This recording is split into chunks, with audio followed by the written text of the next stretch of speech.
Welcome back to Sports Talk.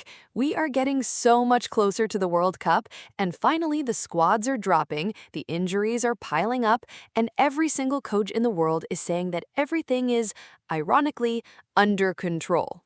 Right, which usually means absolutely nothing is under control. Exactly. And honestly, this tournament already feels completely chaotic before a ball has even been kicked. I mean, think about it. 48 teams, 3 host countries, massive travel distances, aging superstars, young players under immense pressure, and Germany deciding out of absolutely nowhere to bring Manuel Neuer back from retirement? That's the headline. That is exactly where we have to start. And whispering, I kind of love it, by the way. Of course you do. No, seriously, tournament football is emotional, it's psychological, and Neuer still changes the entire atmosphere of a game just by standing there. Look, I understand the logic. Marc-Andre Ter Stegen is injured. Oliver Baumann has never played a major tournament as a number one, and coach Julian Nagelsmann clearly thinks Germany needs leadership. But But he's also Manuel Neuer. That matters. it matters emotionally. I'm just not convinced it matters practically over the course of a grueling tournament. I think it does.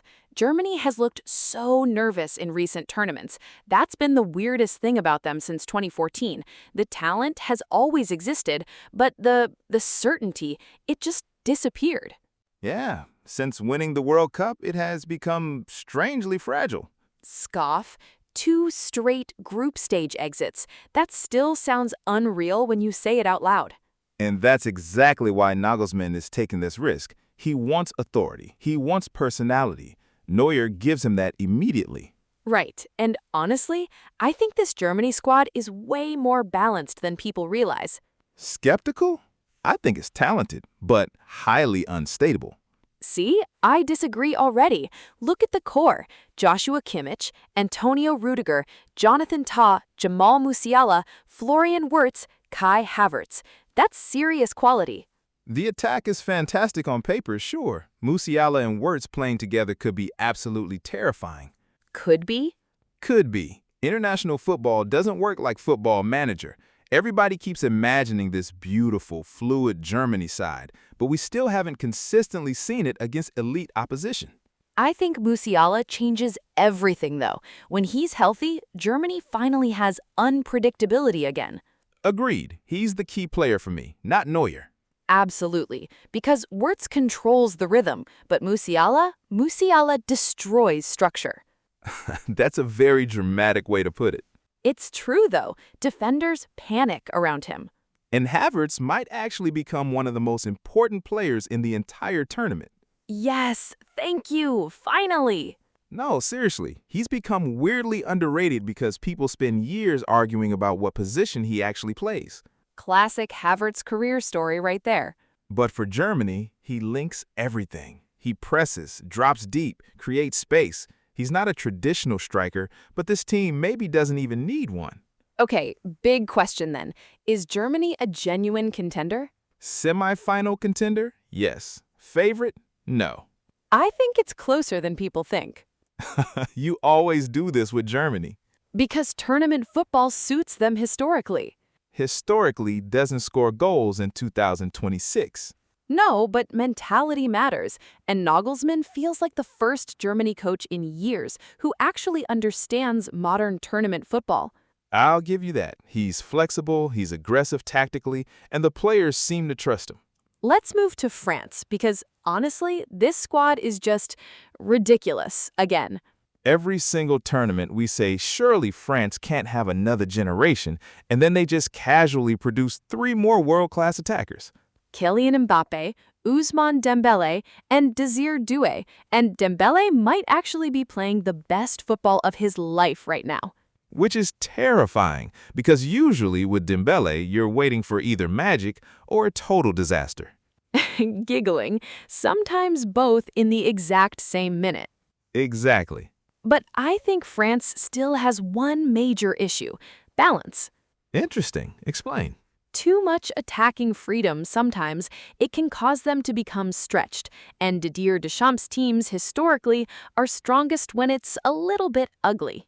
That's true, actually. The 2018 team wasn't romantic football, it was ruthless football. This version feels way more chaotic. But, Kylian Mbappe is still pretty useful. Giggling. Fair point, fair point. Okay, Brazil, because this might be the most fascinating squad in the entire tournament. Mostly because nobody actually knows what Neymar looks like physically right now. Exactly. Coach Carlo Ancelotti keeps saying, don't put pressure on Neymar, which is literally impossible because he is the pressure. And Brazil fans always emotionally orbit around him, whether they want to or not. But this Brazil team is interesting because it's significantly less dependent on him than previous versions. Vinicius Jr. has become the emotional leader now. And Ancelotti brings calm. That matters. Brazil teams sometimes arrive carrying the weight of a total national panic. Oh, that's the perfect description. This squad actually feels more mature emotionally. I still don't totally trust their midfield, though. Really? I worry way more about their defensive transitions. Also fair. But Brazil at tournaments is always dangerous because they just improve as a tournament goes on. Now, England's squad announcement was dramatic. That's the polite word for it. In belief, leaving out Phil Foden and Cole Palmer is unbelievable. It's either absolute genius or career-ending for Thomas Tuchel. No middle ground whatsoever. But I kind of respect it. He looked at form, intensity, balance, and made brutal, cold decisions. Yeah, but tournaments are also about moments. Palmer can create moments out of absolutely nothing. True, but Tuchel clearly wants vertical runners and raw physicality around Harry Kane and Jude Bellingham. I actually think England looks more coherent now. More coherent, less creative. And maybe that's exactly what Tuchel wants. The funny thing is, England always arrives with massive expectations. And somehow the pressure gets louder every single tournament. Spain is fascinating because they might actually be the best footballing side entering the tournament, but also exactly one injury away from absolute panic. Exactly. Lamine Yamal not being fully fit changes everything. And Fermin Lopez missing out hurts them too. Still, Spain probably has the clearest tactical identity of any major nation. Meanwhile, Portugal continues its eternal experiment.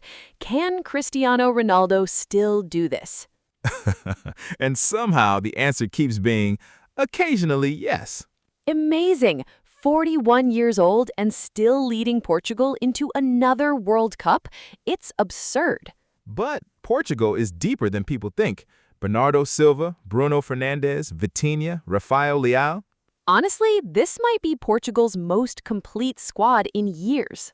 Which makes the Ronaldo question even bigger. Do they play through him or around him?